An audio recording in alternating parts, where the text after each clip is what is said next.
Bonjour à tous, alors aujourd'hui petite vidéo de présentation de cet outil, un outil destiné à former des boucles.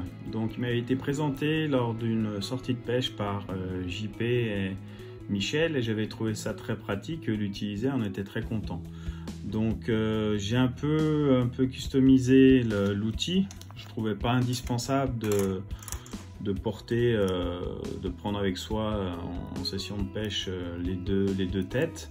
Donc sur le même outil vous avez une grosse tête, une plus petite. Donc la grosse tête moi je la laisse à la maison et la plus petite je l'ai munie d'un anneau, ce qui me permet de l'attacher à mon gilet, à mon zip et qui va me permettre de former mes boucles facilement. Alors c'est pas uniquement destiné qu'à la pêche à la mouche, hein, à toute pêche qui utilise des boucles, donc en l'occurrence beaucoup.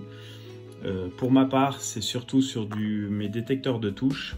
Étant donné qu'à l'extrémité de ceci, je fais une boucle pour la relier boucle dans boucle avec ma pointe.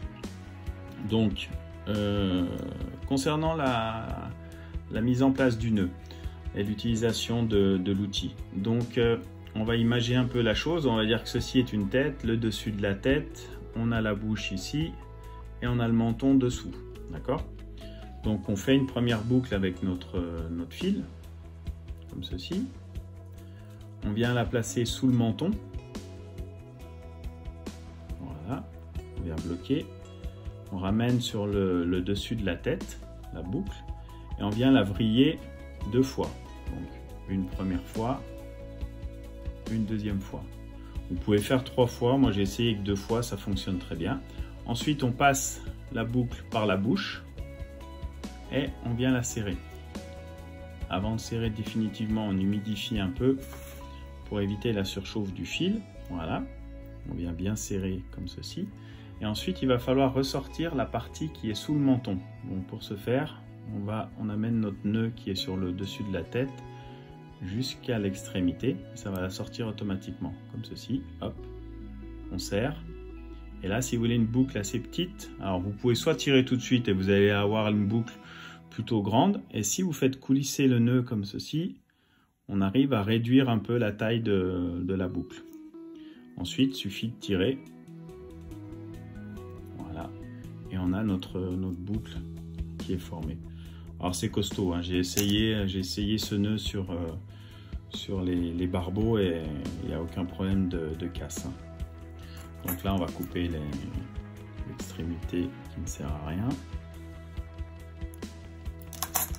Et voilà.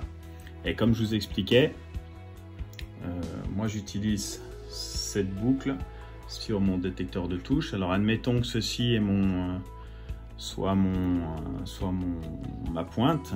Donc le système de boucle dans boucle, ça se passe comme ça pour ceux qui ne connaîtraient pas. Donc on a notre première boucle, admettons de notre détecteur de touches. On prend ce fil qui est notre pointe, on fait donc de même une boucle. On la passe dedans, voilà, et on vient ressortir en passant dans la boucle avec l'extrémité de la pointe, et vous allez obtenir ceci, ce qu'on appelle, voilà, boucle dans boucle. Et là vous pouvez y aller, c'est costaud. Voilà. Écoutez, j'espère que cette petite vidéo vous aura servi, vous aura fait découvrir ce petit appareil. Et puis, ben, écoutez, au plaisir.